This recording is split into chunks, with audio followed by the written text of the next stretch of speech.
Hello everyone, and welcome to my review for Jujutsu Kaisen Chapter 225. Sorry there was no reaction this week. As some of you are aware, I was on vacation in Scotland, so I didn't really have a good opportunity to record a reaction. I'll give you my reaction to the chapter now. I thought it was really good. It's a commentary chapter, which is not a thing we've ever gotten, I think.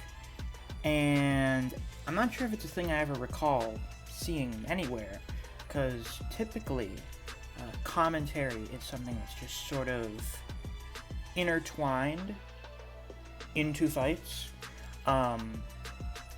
But in my personal opinion, having really good commentary over a fight is part of what makes an anime or manga fight really good. Like having characters on the sidelines, reacting to things, explaining things for the other characters, giving their insight, that's part of what makes a fight really peak. You know, a lot of the best anime fights have that kind of stuff. So I'm very happy we're getting into this here. And you know, since we didn't really get any for the previous chapter and a half, and we haven't really gotten much for most fights in the series. It's funny that the start of getting it for this chapter is, oh yeah, here's half the chapter of just 3 panels going through all of the characters, giving their analysis and asking questions about the battle between these two, what could happen depending on whether or not they use their domain expansions. It was basically an in-universe power scaling discussion thread, and that's really funny to think about. But I really liked the way this was done. It just kind of flowed really well. You know, it was just, who was the initial person that started asking the questions? It was Yuta that started talking about it. And then from then on, it's just people responding to each other on and on throughout like this entire half of the chapter. It kind of extends to being more like 2/3 of the chapter, I think, because then there are a few pages where they break from that format. But it's really cool. A lot of this is sort of questioning how would a domain clash between these two work? Simply because, apparently, this is a surprise to most people, Sukuna's domain is barrierless. So how exactly does that work? Isn't a domain clash usually a battle between the barriers, or is it a battle between the sure hit effects? How is it even possible for someone to do a domain expansion without a barrier? Kusakabe compares it to painting on air or on an empty canvas. Hold on. I just woke up like 30 minutes ago. It's 6:20 in the morning. Give me a second. I'm not sure if it's Kusakabe saying this or Meme, because Kusakabe was the one talking about domain barriers being essential to contain them, and then Meme gives the commentary after the fact. One of them's talking about it. Can you accumulate water with no container? Like, where would you keep the water?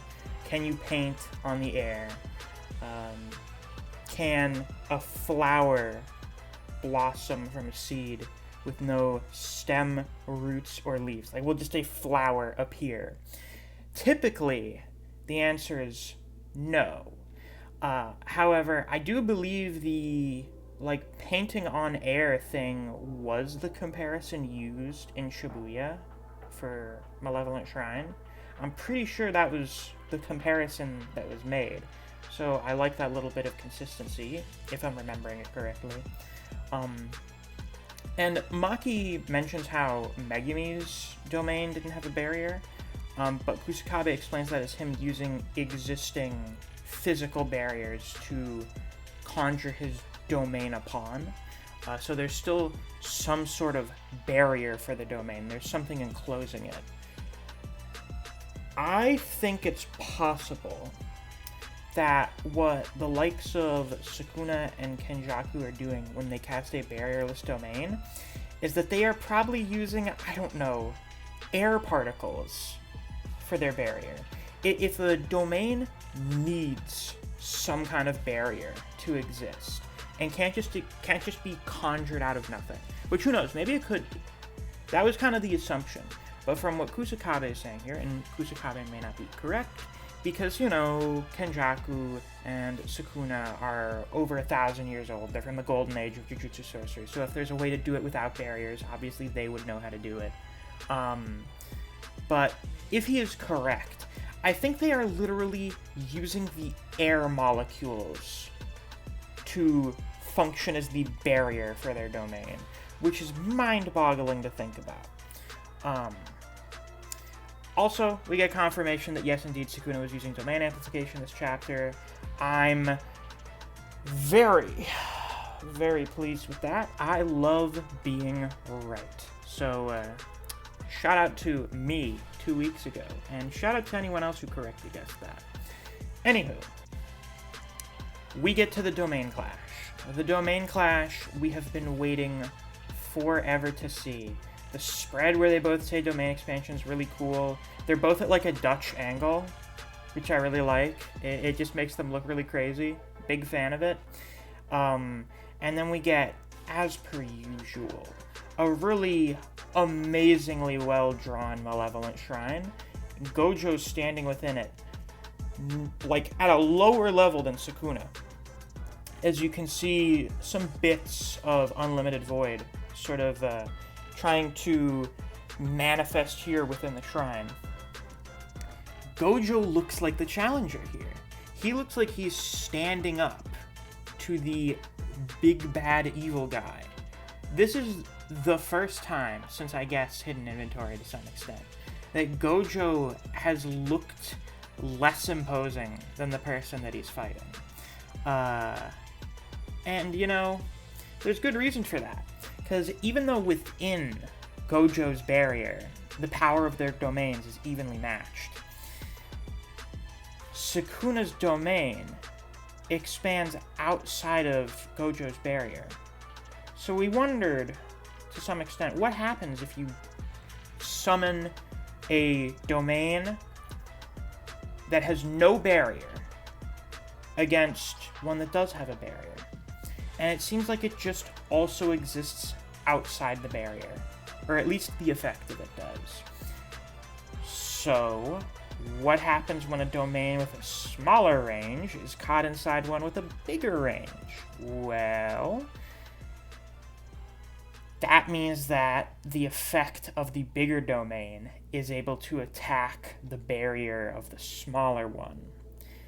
So, while their power is evenly matched inside the barrier, the outside of a barrier is weak to attacks, and Gojo's barrier is destroyed. So his domain is destroyed, and as a result, Gojo is caught within Sukuna's Surehit effect, and his neck gets cut open. Current modern-day Gojo Satoru, untouched since Hidden Inventory, has been cut. So, two things to take away from this. This is really the part of the chapter that I feel has the most worth talking about. One, I love Jujutsu's power system so much. Do you know why I love it so much? Because it's consistent. We establish rules at various points prior in the series, and then they continue to be the rules later on. It was established almost 200 chapters ago in Yuji and Nanami's fight against Mahito. Domains are very hard to break out of. However, they're very easy to break into. The outside of a domain's barrier is weak to attacks. Why? Because when you cast a domain, generally your intention is to keep your opponent inside the domain. There is no merit in entering someone's domain. Typically, there's no merit. However, you know, there are some exceptions, such as Yuji being a counter to Mahito. Now, Yuji, being the one that revealed this information to us all the way back when, makes it very fitting that in the peanut gallery of people commentating in the fight, Yuji is the one who comes to the realization, oh my god, domain barriers are weak against attacks from the outside. Sukuna's going to destroy Gojo's barrier. I really like that. The sort of consistency, just with the rules. Just the rules, no matter how long ago they were established, will always come back again at some point. They will always be relevant. So I just really like that. Second thing, people who think Gojo is dead are really dumb. I mean, who knows? Maybe his head falls off of his body next week. But I seriously doubt that the most hyped up fight in the entire series is going to be 2.5 chapters just because Gege really hates Gojo. Because also, if Gojo does die in this fight against Sukuna, which is a possibility, the setup we got is that he is going to somewhat weaken Sukuna, so then you have Yuta, Maki, and Hikari show up and fight Sukuna. That's the plan. So, you know, that has not gone on nearly long enough yet. I mean, come on. The fight against Mahito was an entire volume. Let me go check my wonderful copy of Jujutsu Kaisen Volume 15 to see, did this fight start this volume? Oh no, my apologies. The entire fight is more than one volume in length. It's like 12 chapters, right? Starts in Volume 14 and then takes up the entirety of Volume 15. Now, this was just the payoff for a villain who had existed for 100 chapters. We got introduced, what, like 19 chapters into the series, something like that? Yeah, Sukuna's Chapter 1. He's been around since the start. He is one of the big main villains of the series. He is, well, you know, like Yuji's nemesis character now. So, well, obviously, Yuji's going to have to get involved in beating him in some manner. Presumably, it's going to involve that body swapping thing that he's figured out how to do somehow. But this fight has, like, twice the buildup of the Mahito fight. And you mean to tell me that fight got to be 12 chapters in length, and this one's going to be, like, 2.5? That's not fucking happening. That's not what is going to transpire. So what's Gojo gonna do? Well, you can't use your technique right after your domain. So Gojo's gonna be without Limitless. It wouldn't really be of use here in the domain anyway, because he can't really use his curse technique to defend himself against sure hit attacks. If Gojo knows Simple Domain, or if the Gojo clan has something akin to Falling Blossom Emotion, he could maybe use that, because I don't think that necessarily relies on your technique. That's just cursed energy manipulation.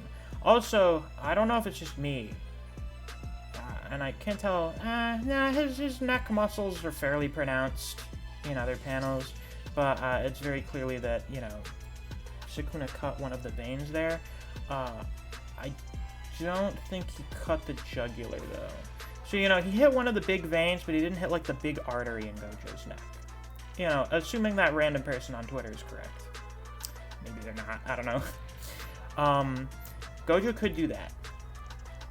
Another thing Gojo could do is just boost the output of Reverse Curse Technique and just eat it. He could just do what Hikari did. I would not be shocked if he could just do what Hikari did, because while Hikari has infinite cursed energy in his jackpot state, Gojo just kind of effectively has it. I know they state in this chapter, at least in the TCB translation, that theoretically Gojo can run out if he just really irresponsibly uses his cursed energy, but I don't think this would be that. So I think, maybe, possibly, Gojo is just going to boost Reverse Curse Technique and just start eating it. He's just going to regenerate as fast as Sukuna is attacking him. How well will that work? I don't fucking know. Maybe long enough for him to, you know, replenish his Curse Technique and then get off a big attack on Sukuna. Maybe that. what else was I going to say? There was something else I wanted to say. Oh yeah, I guess he could just like output a lot of cursed energy against attacks right before they hit him, because I'm pretty sure that's also an option. That's kind of how Falling Blossom Emotion works to some extent. But I haven't heard anyone else talk about this. So, as far as I'm aware, I am the first person to bring it up. But the last time Gojo was in a life-threatening battle, he evolved, because Gojo's a fucking prodigy. Yeah, he's like 27 now, but, you know, he's still Gojo Satoru. Yeah, he's still the golden child of the Jujutsu world. He is the man with all the gifts. And he underwent some very explosive growth, some very powerful developments in his battle against Toji. You know, he unlocked reverse curse technique, he figured out how to use red normally, and figured out how to use hollow purple. What could happen here in this life-threatening battle against Sukuna, in which his genuine weakness against Sukuna is that his domain has a barrier, and it's smaller than his, but, you know, mostly it being smaller than Sukuna's is an issue because it has a barrier. Well, maybe Gojo figures out how to do a barrierless domain. I don't think that's super unreasonable, because, one, Gojo's been the established top of the verse for the entire series. The other two people that have barrierless domains are Sukuna, who is like the second strongest for most of the series, and Kenjaku, who I would argue is the third strongest. So it would make sense for the top three strongest characters to all be people with barrierless domains. They're all people who break the traditional rules for how Jujutsu works. That would make quite a bit of sense. It would also be a really good opportunity for Gege to explain how is it possible for someone to do a barrierless domain. How do they do that? Well, a great opportunity to explain how to do that would be someone learning how to do it. And currently, I don't really see anyone else gaining the ability to do that outside of Gojo. So he's just kind of the prime choice for this. So no, I don't think the fight's over. We are in the middle of the traditional format for a big anime battle, which is a person gets the upper hand, but then the pendulum swings and maybe they balance out a little bit, and then it goes back towards another person. Someone else gets the advantage, and then it does that over and over until the balance just sort of breaks fully in one character's direction. Someone reaches the point of no return, and then the outcome's pretty much decided. We're 2.5 chapters into the fight. I severely doubt that it's over. I mean, every other major fight would be longer than this, significantly longer than this. I think you are just mildly insane if you think this is the end of the fight. So I'm looking forward to seeing how it continues next week. But with that, that's all I've got for this week's review. If you guys enjoyed, please be sure to like, comment, and subscribe so you don't miss any of my uploads. I do Jujutsu Kaisen chapter reactions and reviews every week that we get a new chapter. If you enjoy discussing Jujutsu Kaisen with other people, or you just enjoy the content I produce on this channel, I highly suggest you check out my Discord server. I have a link to that down in the description. Thanks for watching. I'll see you guys around. Take care.